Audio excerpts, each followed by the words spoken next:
Hi everyone, how are you all. Let's start.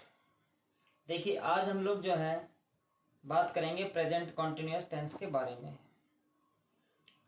और आगे बढ़ने से पहले मैं आपको एक बात बताना चाहूँगा कि अभी तक हमारी जो प्रोसेस चली हुई है वो सिर्फ ये जानने की कोशिश हम लोग कर रहे हैं कि कौन से टेंस में हेल्पिंग वर्ब क्या होती है और मेन वर्ब क्या होती है और सेंटेंस का फॉर्मेशन कैसे होता है।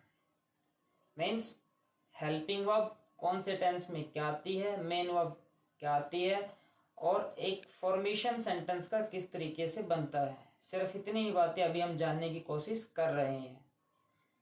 ठीक है, कौन सा टेंस किस लिए यूज किया जाता है, ये सारी बातें हम लोग जब हम एडवांस लेवल पर जाएंगे तो तब हम लोग बात करेंगे। अभी हमारा एक बेसिक लेवल चला हुआ है, तो आज हम समझेंगे प्रेजेंट कॉन्टिन्यूअस टेंस को। आइए बात करते हैं प्रेजेंट कॉन्टिन्यूअस टेंस की। देखिए, present continuous tense helping verb is, am, are. मोटे मोटे तौर पे समझ लीजिए कि जो एक्शन बोलते समय चला हुआ है वो प्रेजेंट कॉन्टिन्यूअस टेंस होता है। तो is, am, are helping verb, main verb है V1 प्लस ING। जितने भी कॉन्टिन्यूअस है उसमें V1 प्लस ING का यूज किया जाता है। ये बात हमने पहले भी जानने की कोशिश की थी, हमने सीखा था इस बात को। आइए आगे बढ़ते हैं। इज, एम, आर कहाँ कहाँ पर इनका यूज किया जाता है, इस बात को थोड़ा समझने की कोशिश करते हैं। देखिए, इज का यूज किया जाता है सिंगुलर सब्जेक्ट्स के साथ, चाहे आपका ही है, सी है, इट है या कोई भी सिंगुलर सब्जेक्ट है। एम का यूज होगा आई के साथ, एम सिर्फ और सिर्फ आई के साथ आता है। आर, वी, यू, दे और कोई भी प्लूरल सब्जेक्ट है उसके साथ हम किसका यूज करेंगे, आर का यूज करेंगे। ठीक है, तो बड़ी आसान सी बात थी, हमने समझी। अब हम सेंटेंसेस बनाने की कोशिश करते हैं। सबसे पहले हम बना रहे हैं पॉजिटिव सेंटेंस। तो पॉजिटिव सेंटेंस का स्ट्रक्चर क्या है, सब्जेक्ट है, सब्जेक्ट के बाद हेल्पिंग वर्ब है। इंडेफिनिट टेंस में पॉजिटिव सेंटेंस में हेल्पिंग वर्ब नहीं थी, लेकिन यहाँ पे है। ठीक है, तो हेल्पिंग वर्ब है, उसके बाद V1 प्लस ING और उसके बाद हमारा ऑब्जेक्ट, और कुछ रहा तो वो आ जाएगा। अब सेंटेंस हमने बनाया, subject, helping verb, main verb और उसके बाद object. Rani is doing her homework, Rani अपना होमवर्क कर रही है। नेक्स्ट सेंटेंस है, देखिए यहां पर सब्जेक्ट हमारा क्या है, रानी है, सिंगुलर है, तो हमारी जो हेल्पिंग वर्ब है क्या आ गई है, इज आ गई है। ठीक है, जैसा सब्जेक्ट वैसे ही हेल्पिंग वर्ब। अब यहां पर हमारा सब्जेक्ट क्या है, वी है, प्लूरल है, तो प्लूरल सब्जेक्ट के साथ हेल्पिंग वर्ब भी प्लूरल आएगी, तो यहां पर आर। ठीक है, ING यहां था, ING यहां है, क्योंकि इज हो चाहे एम हो चाहे आर हो, इनके बाद ING फॉर्म का ही यूज होता है।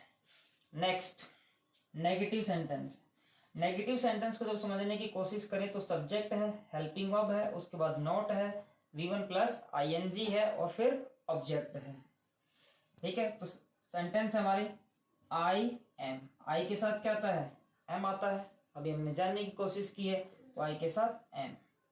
नॉट आ गया, फर्स्ट फॉर्म प्लस ING आ गई है, तो I am not making a mistake, right. My brother, my brother, तो यहां तो माई ब्रदर हमारा सब्जेक्ट पूरा क्या है, माई ब्रदर है, सिंगुलर है, तो सिंगुलर सब्जेक्ट के साथ हमारी वर्ब भी कैसी आ गई, सिंगुलर। अगर यहां पर माई ब्रदर्स होता तो ब्रदर्स होता तो इज नहीं फिर आर आता, ये बात थोड़ा ध्यान में रखना है। तो my brother is not watering the plants, पौधों में पानी नहीं डाल रहा है। नेक्स्ट हमारा है इंटेरोगेटिव सेंटेंस। इंटेरोगेटिव सेंटेंस एक हेल्पिंग वर्ब से बनते हैं और दूसरे बनते हैं क्वेश्चन वर्ड के साथ। तो हेल्पिंग वर्ब के साथ यहाँ पर है helping verb, subject, V1 plus ING, उसके बाद ऑब्जेक्ट है। ठीक है, तो आर यू इनवाइटिंग हिम, तो देखिए हेल्पिंग वर्ब क्या है, आर, सब्जेक्ट क्या है, यू, तो यू के साथ हमने आर का यूज किया है, आर यू इनवाइटिंग हिम। यहाँ पर सब्जेक्ट क्या है, रोहित, रोहित के साथ किसका यूज किया, इज का। तो इज रोहित, हेल्पिंग वर्ब पहले आएगी, इसमें शुरुआत हेल्पिंग वर्ब से होगी, तो इज रोहित लर्निंग इंग्लिश। तो इस तरीके से हमने समझने की कोशिश की है कि जब भी हम प्रेजेंट कॉन्टिन्यूअस टेंस की बात करेंगे तो किस तरीके से हम लोग सेंटेंसेस बनाते हैं, चाहे पॉजिटिव हो, चाहे नेगेटिव हो, चाहे इंटरोगेटिव हो। यदि इसमें आप क्वेश्चन वर्ड के साथ कोई सेंटेंस बनाने चाहेंगे तो फिर आपका फॉर्मेशन कुछ ऐसा हो जाएगा, जैसे मान लीजिए व्हाट से बना रहे हैं हम लोग, तो एक सेंटेंस हमने बना दिया, what are you doing, sentence बन गया, आप क्या कर रहे हो, व्हाट आर यू डूइंग।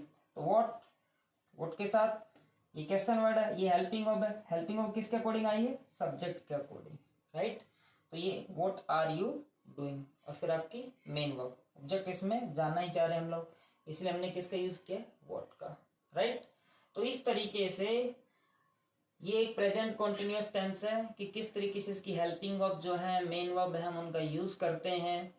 तो ये बड़ा आसानी के साथ आई थिंक आपको समझ में आ गया होगा, इसमें कोई परेशानी, कोई दिक्कत आपको नहीं आई होगी। एक बार आप इसका स्क्रीनशॉट लीजिए, ठीक है। तो प्रेजेंट कॉन्टिन्यूअस हमने समझने की कोशिश की है और हमें समझ में आ गया है। अब हम बढ़ेंगे प्रेजेंट परफेक्ट की तरफ, ठीक है। तो हम प्रेजेंट परफेक्ट को समझने की कोशिश करते हैं। मोटे मोटे तौर पर अभी हम समझ लेते हैं कि प्रेजेंट परफेक्ट टेंस का यूज उन एक्शंस के लिए किया जाता है जिनको अभी हमने कंप्लीट किया है रिसेंट में। ये एक वैसे तुक्का आप समझ लीजिए, इसे अच्छे से हम इसको बाद में समझने की कोशिश करेंगे, क्योंकि अभी हम, जैसा कि मैं आपको बार बार कह रहा हूँ, हम बेसिक लेवल पर हैं अभी। तो देखिए present perfect tense, present perfect tense में हेल्पिंग वर्ब क्या है, हैज और हैव। मेन वर्ब क्या है, V3, third form of the verb. Has have कहाँ कहाँ आते हैं, कौन कौन से सब्जेक्ट्स के साथ आते हैं, ये ही, सी, इट, और कोई भी सिंगुलर सब्जेक्ट है तो हैज आएगा। आई, वी, यू, दे, और कोई भी प्लूरल सब्जेक्ट है तो उसके साथ में हैव का यूज होगा, ठीक है। नेक्स्ट सेंटेंस की फॉर्मेशन को देखते हैं। अब देखिए यहाँ पर यदि आप देखेंगे तो प्रेजेंट कॉन्टिन्यूअस टेंस में और इसमें कुछ डिफरेंस नजर नहीं आएगा, सिर्फ और सिर्फ आपको नजर आएगा इस वर्ब का, और यहाँ पर जो हेल्पिंग वर्ब है वो बदल जाएंगे, लेकिन पैटर्न नहीं बदलेगा, फॉर्मेशन जो स्ट्रक्चर है वो नहीं बदल रहा है। सब्जेक्ट है, हेल्पिंग वर्ब है, V3 है, ऑब्जेक्ट है। वहां पर क्या था, यहाँ पर इजमार था, यहाँ पर हैज हैव आएगा, वहां पर V1 ING था, यहाँ पर V3 आ गया। लेकिन क्या स्ट्रक्चर में चेंज है, क्या फॉर्मेशन में बदलाव है, नहीं। तो सेंटेंस का फॉर्मेशन एक ही तरीके से रहता है, यदि आपने एक बार उसे समझा तो वो बार बार आपको अपने आप ही समझ में आ गया है, ठीक है। तो देखिए सेंटेंस हमने बनाया, I have subject, helping verb, third form और object. I have had breakfast, ये हैव के बाद हैड क्या आया है, इसको भी हम बाद में समझने की कोशिश करेंगे। ये third form of the verb है यहाँ पर, और ये हेल्पिंग वर्ब है। अभी तक सिर्फ इतना जान लीजिए। उसके बाद है he has completed his work, he has completed his work. तो subject, helping verb, main verb और ऑब्जेक्ट। नेगेटिव सेंटेंस हमने बनाया तो यहाँ पर एक चीज और ऐड हो गई है, वो है नॉट। बाकी स्ट्रक्चर वैसा का वैसा है। तो देखिए यहाँ पर they have not come yet, वो अभी तक नहीं आए हैं, हालांकि ये यहाँ पर ऑब्जेक्ट इसमें नहीं है, ठीक है। तो they have not come yet. Next sentence हमारा, किरण हैज बॉट अ पेन, तो ये स्ट्रक्चर के अकॉर्डिंग चल रहा है। अगला सेंटेंस है इंटेरोगेटिव है। इंटेरोगेटिव में हमने हेल्पिंग वर्ब लगाई है, सब्जेक्ट है, V3 है और ऑब्जेक्ट है। तो have you hired a cab, तो ये हमारा कौन सा टेंस हो गया है, प्रेजेंट परफेक्ट टेंस। उसका एक स्ट्रक्चर हमारे सामने आ गया है, उसकी फॉर्मेशन सेंटेंसेस की किस तरीके से होती है, उसमें हेल्पिंग वर्ब क्या होती है, उसमें मेन वर्ब क्या होती है, ये हमने समझने की कोशिश की है। अब यदि आप क्वेश्चन वर्ड के साथ कोई सेंटेंस बनाओगे तो आप यहां शुरुआत में क्या लगा देंगे, क्वेश्चन वर्ड आ जाएगा वो, ठीक है। बाकी अब जैसे आपने लगा दिया कि भाई तुमने कैब हायर क्यों की है, तो आपने स्टार्टिंग में क्या रखा, वाई, आगे तो सेंटेंस ऐसा कैसा ही रहेगा, ठीक है। तो why have you hired a cab, तो इस तरीके से आप सेंटेंस बना देंगे। तो कुल मिलाकर के प्रेजेंट कॉन्टिन्यूअस टेंस और प्रेजेंट परफेक्ट टेंस को आज हमने इतना जानने की कोशिश की है कि इनमें हेल्पिंग वर्ब और मेन वर्ब क्या होती है और सेंटेंस का फॉर्मेशन क्या होता है। तो आज इस वीडियो में हम सिर्फ इतना ही करेंगे। नेक्स्ट वीडियो में अगले हम टेंस को सीखने की कोशिश करेंगे, उसके हेल्पिंग वर्ब्स मेन वर्ब्स को जानने की कोशिश करेंगे। मैं आपको बार बार एक बात कह रहा हूँ कि किसी वीडियो को स्किप ना करें, क्योंकि सारे वीडियो एक दूसरे के साथ कनेक्टेड हैं। तो प्रत्येक आप वीडियो को देखें ताकि आपको चीज़ें अच्छे से समझ में आएंगी, क्योंकि जब हम एडवांस लेवल पर जाएंगे जहाँ पर हम समझने की कोशिश करेंगे फिल इन द ब्लैंक्स कैसे फिल किए जाते हैं, एरर जो आती है उनको किस तरीके से हम डिटेक्ट कर सकते हैं, तो वो सारा हम बाद में जानने की कोशिश करेंगे जब हमारे वीडियोस आगे बढ़ेंगे, हम आगे वाले जो हमारे वीडियो जाएंगे उनमें, ठीक है। तो आपका बहुत बहुत धन्यवाद, thank you very much for watching this video. और आज मैं जाते जाते, जैसा कि आप सभी जानते हैं कि आज एक लेजेंड एक्टर थे, एक रियल जेम थे, एक फिनोमिनल एक्टर जो थे इरफान खान, उनका आज देहांत हो गया है।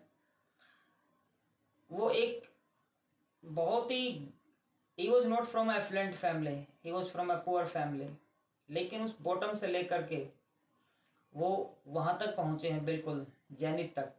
उन्होंने एक किस तरीके से अपने सफ़र की शुरुआत की और किस तरीके से अपने सफ़र को आगे लेकर के गए, और आज पूरा देश